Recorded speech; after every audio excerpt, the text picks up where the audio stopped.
The United States enters the final stretch of the presidential election. Donald Trump and Kamala Harris step up their efforts to win votes on the eve of the polls. In Lebanon, the Zionist army committed a new aggression against a suburb in Sidon, killing at least 3 people. And in Venezuela, more than 300 representatives of the legislative body will participate from today until tomorrow in the anti-fascist World Parliamentary Forum.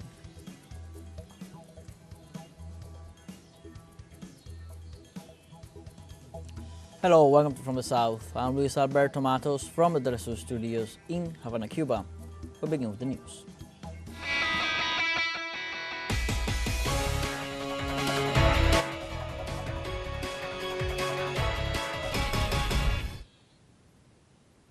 The United States enters the final stretch of the presidential election. Donald Trump and Kamala Harris step up their efforts to win votes on the eve of the polls.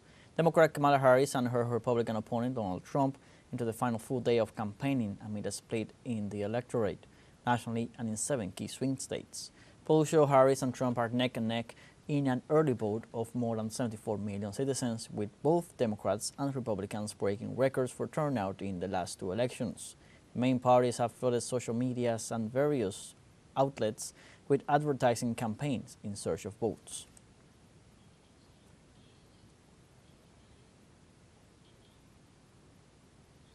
And we stay in the U.S. The last day of early voting is underway. Almost 50% of the electorate has already cast their ballots.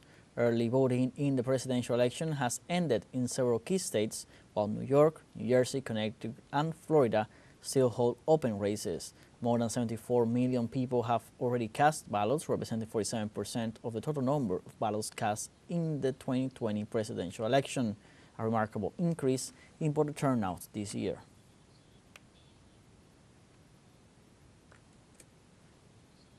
In the United States, Kamala Harris quartered voters angered by the situation in Gaza as Donald Trump doubled down on violence rhetoric with a comment about journalists being shot while election campaigns headed into its final hours.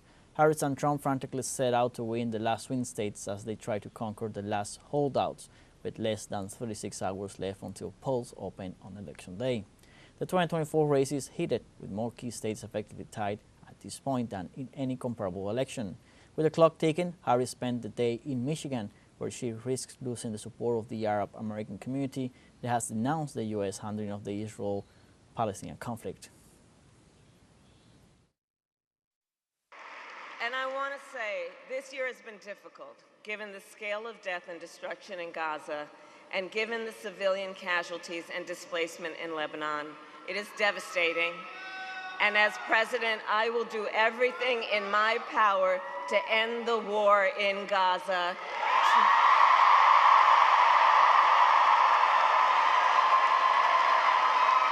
To bring home the hostages, end the suffering in Gaza, ensure Israel is secure, and ensure the Palestinian people can realize their right to dignity, freedom, security, and self-determination.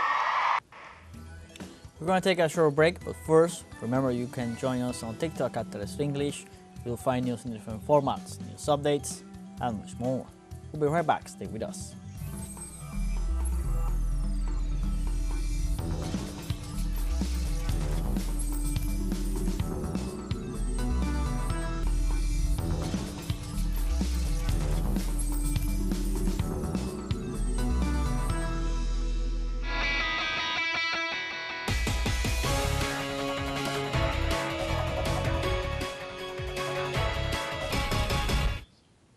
Welcome back. We stay on topic on the U.S. elections. Let's go live with a special envoy in Washington, Carlos Montero, for more details. Hello, almost noon here in the capital of the USA. We are getting so close to Election Day, and the closer we get, the tougher it's going to be close to the White House. Before, when we were talking in the last hour or the hour before, we were really close to the White House in this beautiful green place, and security came and said, please, you have to move away from the White House. I guess the closer we get to Election Day, the tougher it's going to be to the White House.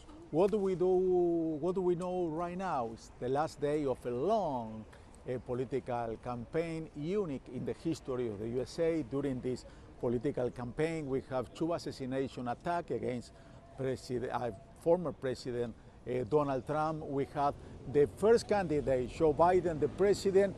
He was in a debate against Donald Trump. He did so bad that the party said, it's better if we change candidate. Joe Biden, he's too old to be the next president of the USA. And then it was a moment of indecision.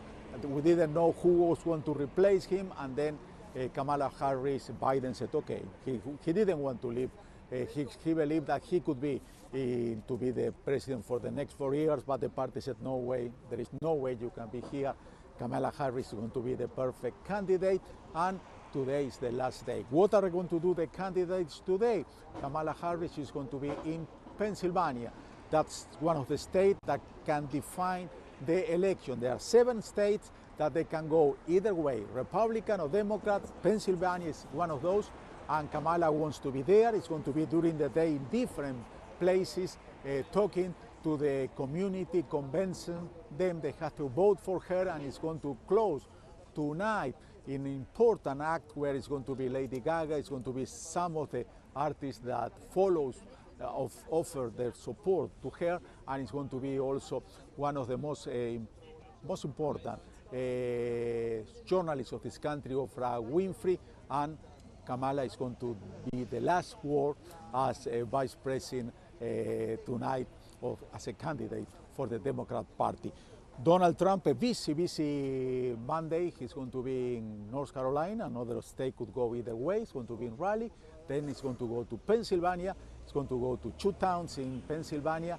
And then he's going to close in Missouri, where he's going to have a very important closing act in the same place he closed in the last election, 2020, and the one before 2016. Tomorrow, 8 o'clock, they're going to open the centers to vote. A lot of people vote in advance. The number is really amazing. It's almost 70 million people already vote, but tomorrow is going to be very important, especially knowing that all the polls, they give a head-to-head to Kamala Harris to Donald Trump. Here in teleSUR, we are going to have a very important coverage in English and, of course, in Spanish. I hope you can follow us.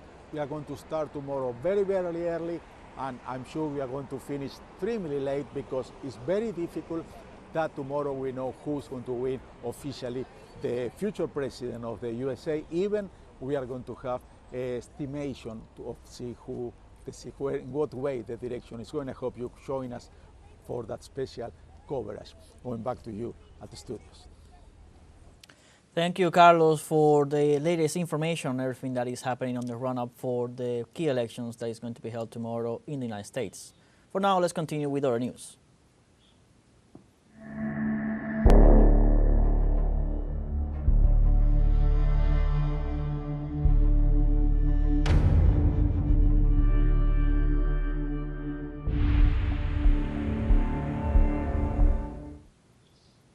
In Lebanon, the Zionist army committed a new aggression against a suburb in Sidon, killing at least 3 people. The Lebanese health ministry reported that in the attack on an apartment building in Haret Sidon on Sunday, approximately 9 people were wounded, marking the 3rd attack in the area in the past 2 weeks. Authorities also stated that the number of people killed as a result of the Israeli aggression amounted to 2,986, while more than 13,000 were wounded. Under the false discourse of attacking military targets of the Lebanese Hezbollah resistance, the Israeli army continues destroying civilian infrastructure and murdering hundreds of innocent people, including journalists, humanitarian personnel, women, and children.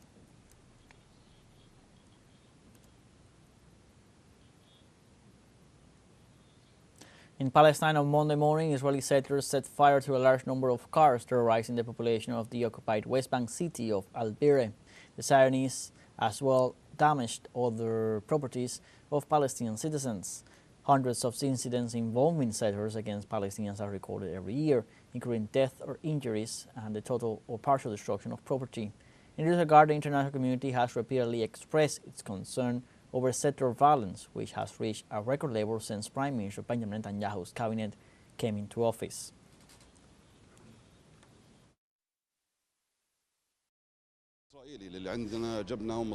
Next to us is the settlement of Jabal al-Tal. This settlement is tightly closed, and its security measures are strict, so how can this gate be opened and settlers be allowed to pass through the storm areas inhabited by citizens, burn these vehicles and cause this great damage that has reached 17 vehicles, in addition to terrorizing thousands of citizens, children and women? Palestinian leader Mahmoud Abbas received the Secretary General of the Arab League, Ahmed Abul-Ghaid, and various Palestinian authorities at his residence in the capital of Egypt.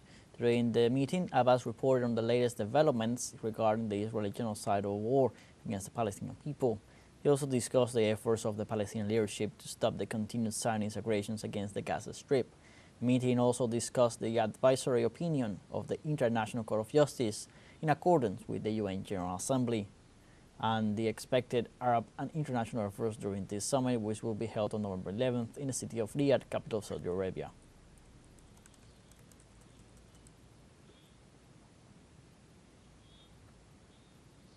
And this Monday, the Israeli government notified the UN its decision to break ties with the United Nations Agency for Palestine Refugees in the Near East. The Israeli ambassador to the UN, Danny Danon, informed through his ex-official account that the decision was taken after the Israeli parliament prohibited the agency's activities in Israel and the occupied Palestinian territories with 2 laws.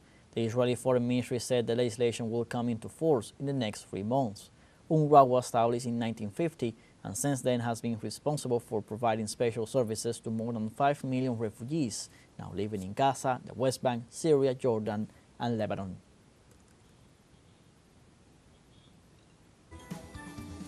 We have a second short break coming up, but before we invite you to visit our YouTube channel at teleSUR English.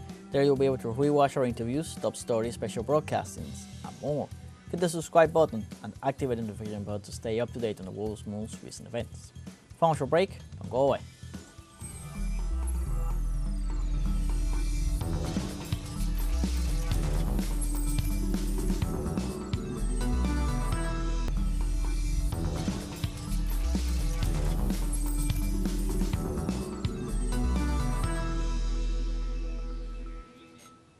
Welcome back.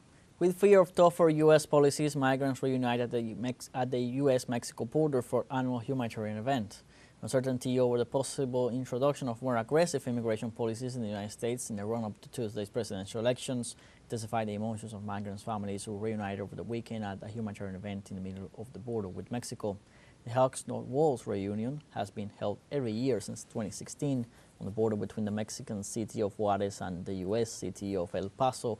The gathering brings together people who, due to lack of documentation, are unable to leave the United States for 3 minutes to see their families again.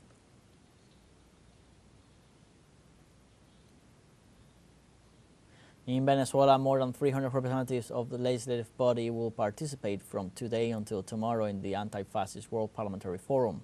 The meeting brings together parliamentarians from 70 countries, including Cuba, China, Russia, Iran, Palestine, and other nations from Africa, Latin America, and Europe. The event will take place at the Bolivar Park Convention Center in Miranda State. Participants will develop an intense 2-day agenda that includes presentations and debates on blockades and coercive measures, as well as parliamentary diplomacy for peace, legislation against fascism, neo-fascism, and similar expressions, all topics under the slogan Humanity or Fascism. Ahead of the Anti-Fascist World Parliamentary Forum, the president of Venezuela, Nicolás Maduro, posted through his social media, "My greetings to the delegations that will participate in the Anti-Fascist World Parliamentary Forum. Welcome to Venezuela, the epicenter of the struggle against fascism and colonialism. Let's go united, flying the flags of love and the future of peace."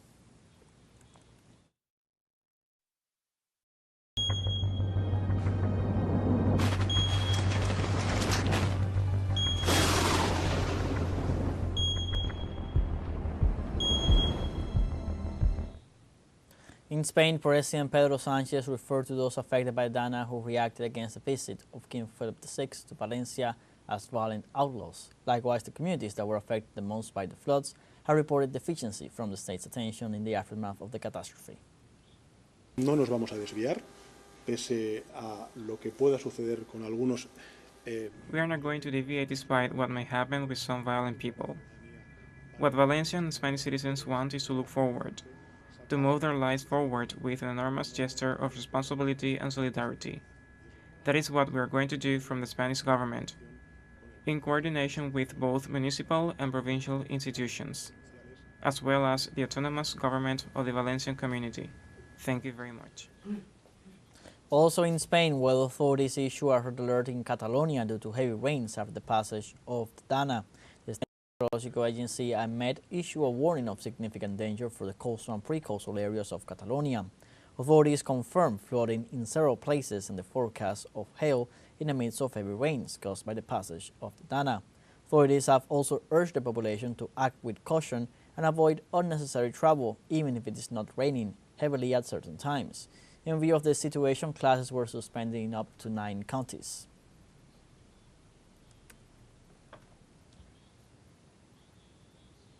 And amidst popular anger at state inaction, rains blocked rail routes in Valencia while soldiers continue search and rescue operations. At the request of Civil Protection Authorities, Spanish Transport Ministry authorities announced the suspension of all commuter trains in northeastern Catalonia. Traffic on several highways was also disrupted due to flooding, while air traffic controllers operating at Barcelona Airport in the south of the city were forced to reroute at least 15 flights. Meanwhile, the military and civil guards continue to search for missing people in the areas affected by the devastating floods that have so far left more than 200 people dead.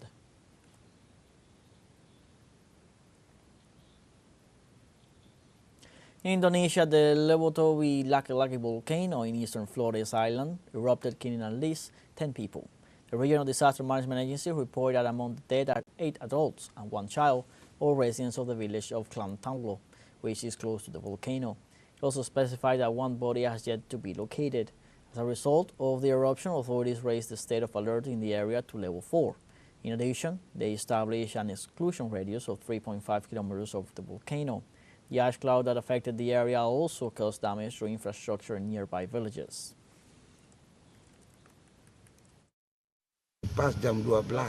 Around after midnight, people started to wake up because the rocks hit houses' roofs. We were panicked. When we ran, we didn't know what to bring. We were all in panic at that moment. There were no warnings or anything. So, we were unaware of the situation. The Dominican Institute of Meteorology reported an intensification of rainfalls in the coming hours due to a low-pressure area in the north of the country, which maintains 21 Dominican provinces on alert. The Meteorological Agency indicated that there are currently 2 meteorological phenomena that generate humidity and stability conditions in the Dominican territory. One of them is the drought, located to the north, with low potential for cyclonic development.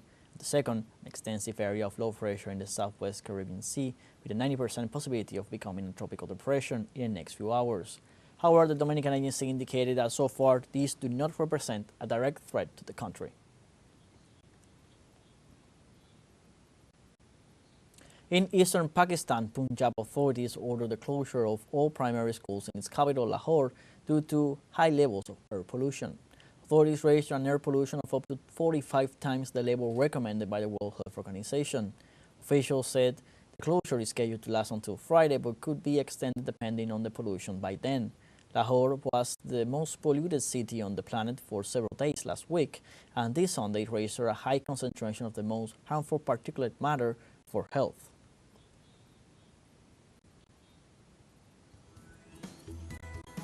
We have come to the end of this news brief. You can find these and many other stories on our website, telesurenglish.net.